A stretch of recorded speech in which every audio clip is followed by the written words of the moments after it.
Hola, buenas, hoy en nuestra sección de retroinformática vamos a ver una Game Boy de Nintendo. Bien, corría el año 1989 cuando Nintendo sacó esta pequeña maravilla. Una de las primeras consolas realmente portátiles y de precio ajustado para todo el mundo. Bien, este es el modelo en concreto de la caja transparente. Podéis ver cómo es completamente transparente.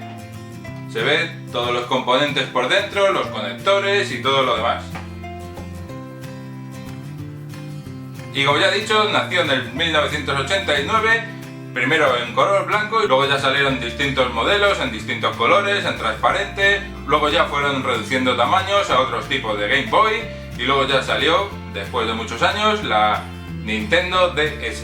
La Game Boy como tal es la tercera consola más vendida en la historia, con la friolera de unos 119-120 millones de consolas vendidas, detrás de la PS2 y de la Nintendo DS. Y por lo tanto es la segunda consola más vendida de la historia, detrás de la Nintendo DS, que también es una portátil de Nintendo. ¿Y qué características tenía esta consola? Pues era relativamente sencilla, pero tremendamente innovadora. Era pequeña, era ajustada, cabía en un bolsillo, básicamente estaba diseñada para caber en el bolsillo de atrás de cualquier pantalón vaquero. Tenía la cruceta, dos botones, el Start y el Select. Luego, por un lateral, venía el volumen y el conector para poder hacer un Drive Link, más o menos, una conexión con otra consola igual que esta y poder jugar a dobles con alguien, que eso era algo totalmente novedoso. Y luego por detrás venía, voy a sacar el cartucho, venía la zona donde van los cartuchos y la zona donde van las pilas. En esta en concreto se ve incluso lo que hay por debajo porque la carcasa es transparente. Luego por el otro lateral viene el contraste para ponerlo más fuerte o más flojo en la pantalla y el conector de alimentación para jugar sin necesidad de usar pilas o baterías. Luego por debajo sencillamente está el conector, el cual era estéreo dot matrix y se escuchaba espectacularmente bien. Luego aquí podéis ver, dado cómo es la consola, podéis ver dónde estaba situado el altavoz y cómo son los componentes internos. Y para usarlo simplemente se cogía el cartucho, se introducía hasta el fondo y lo único que había que hacer es activar esto, que era lo que cerraba el cartucho para que así no pudiese sacar y meter el cartucho con la consola en funcionamiento. Entonces funcionaba y esto arrancaba la consola. Pero bueno, antes de hacer una prueba de la consola, voy a explicar cómo me hice con esta consola, porque no fue precisamente que fuese a comprarla a ningún sitio, ya que corría más o menos sobre el año 2000 cuando algún chaval supongo, se dejó esta consola en un taxi. Ese taxista, que no sé quién es muy bien, le dio esta consola a alguien, ese alguien a otro alguien. Todo ello eran personas que no le gustaban los juegos, supongo que la usaron un poco y dijeron, nah, esto es un rollo. ¿A quién se la puedo dar? A este. Oye, pues tú toma la consola. De este a otro, de otro a otro, de ese otro, llegó a un familiar y de ese familiar llegó a mi hermano. Y por supuesto desde mi hermano a mí. Y desde entonces ha formado parte de mi colección. Y digo parte no como algo que no se use, sino parte activa de mi colección. Ya que, como digo, es una consola que incluso ahora tiene un catálogo espectacular y se juega muy bien. En su origen, o sea, cuando alguien se dejó la consola en el taxi, venía con el juego que he enseñado antes, el Kirby's Pinball Land. El cual, pese a ser un pinball que no me va mucho, debo decir que es un juego magnífico y súper entretenido.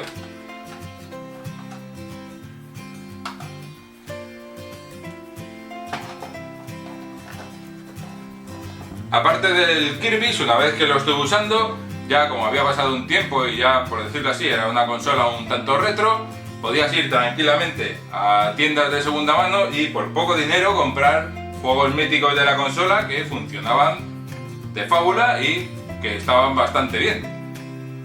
Por ejemplo, el Kirby's Dream por 9 euros, el Super Mario Land 2 por 8 euros, el Super Mario Land por otros 8 euros. El Dr. Mario por 8 euros. Y el Tetris, que no me acuerdo muy bien cómo lo conseguí, pero supongo que me lo regalarían en algún sitio o al comprar alguno de estos juegos me lo regaló el quien sea. Pues sí, el caso. El Tetris era el juego más clásico porque era el que venía siempre con esta consola y con el que se podía jugar con el Drive Link. Con otra consola podíais jugar a dobles con el Tetris, lo cual en aquella época era espectacular. Poder jugar a una consola en red con otra persona en competitivo era algo espectacular. La verdad es que no sé lo que costarían actualmente estos juegos porque ahora con el tema de que se está poniendo de moda todos los retros, de la informática, los videojuegos y demás, al parecer estas cosas están subiendo muchísimo de precio, pero sinceramente ni lo he mirado, ya que si tengo esta consola como mínimo me gusta tener estos juegos para darles un uso cuando me apetezca.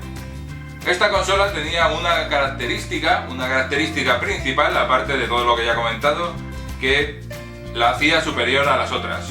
No tenía luz, o sea, sé que sin luz no se veía absolutamente nada. De hecho, ir en un coche intentando jugar con una Game Boy por la noche era un auténtico suplicio si no tenías alguna luz interna o algún adaptador de los que vendían que venían con luz, con lupa y con mil cosas que sacaron para la Game Boy al tener tanto éxito. Pero bueno, el caso, yo nunca me hice con uno de esos porque no lo necesitaba. Pero sí, eso que era su parte mala, el hecho de que no tuviese luz también era su parte buena. ¿Por qué? Porque tú podías ponerte a jugar con tu Game Boy tranquilamente con 4 pilas nuevas y a tu lado se podía poner a jugar un amigo tuyo con una Game Gear tranquilamente con 4 pilas nuevas. A las 2 o 3 horas el de la Game Gear se había quedado con la batería completamente muerta, o sea, a cero. No podía prácticamente encender la consola y tú a las 4 horas tenías las baterías prácticamente como nuevas. De hecho, podías seguir usándolas horas y horas.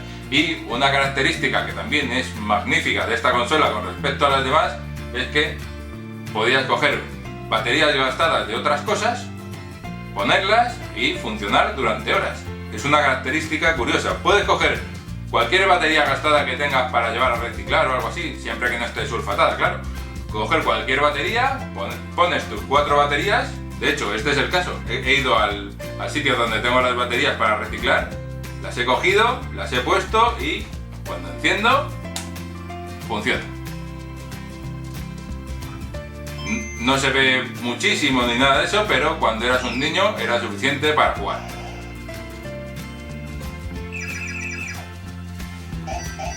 Por cierto, ni que decir tiene que esta consola sigue funcionando y que probablemente funcionará para siempre si no le doy ningún golpe ni nada por el estilo. Voy a bajar el volumen. Bueno, el sonido también, como podéis ver, funciona bastante bien. Luego con este control se controlaba lo que ya he comentado antes, para ponerlo más fuerte o más flojo en la pantalla.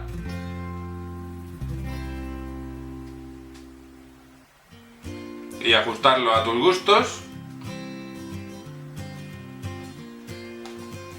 Y si me acerco, a lo mejor se ve bien la resolución que tenía más o menos.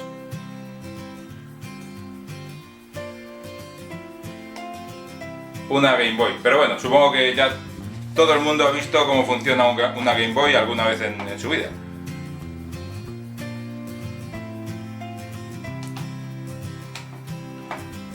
Una cosa que tiene curiosa este juego, el Kirby's Pinball Land, que no tienen los demás, que la verdad es que fue básicamente el mejor juego que pudo tocarme en la consola, es que guarda los récords. No sé por qué, porque ninguno de estos otros juegos que tengo aquí guarda los récords, pero en esta consola, de hecho, en ese mismo cartucho, ha habido récords de algunos chicos de hace 20 años, de algunos chicos de mi instituto, luego hubo récord de un chico con el que me cambié juegos haciendo un curso de informática y por supuesto récords de amigos cercanos, y ni que decir tiene que por uso el primer récord es el mío. Y por último decir que como consola portátil me parece algo espectacular, junto con la Nintendo DS y la Sony PSP. Pero esas dos consolas ya eran, por decirlo así, de otra época. Esta consola en su época era la mejor sin duda alguna. Porque sí, tenía competidoras como la Game Gear o la Atari Lynx, pero al final esas consolas consumían muchísima batería y lo que querían los niños era jugar, y jugar cuanto más mejor. Y esta consola te daba esa oportunidad sin gastar mucho dinero. De hecho, ya habéis visto, con pilas básicamente de desecho, podías seguir jugando tranquilamente, mientras que las otras consolas consumían batería como el motor de arranque de un camión. Como curiosidad, decir que hay gente por internet que las modifica, les pone luces para poder usarlas por la noche y demás, pero a mí personalmente, tal y como está, me encanta. Y nada más con respecto de la Nintendo Game Boy, probablemente una de las mejores consolas de la historia. Un saludo y hasta otra. Si te ha gustado este vídeo, dale like. Si no te ha gustado este vídeo, dale like. Y si quieres ver más, suscríbete.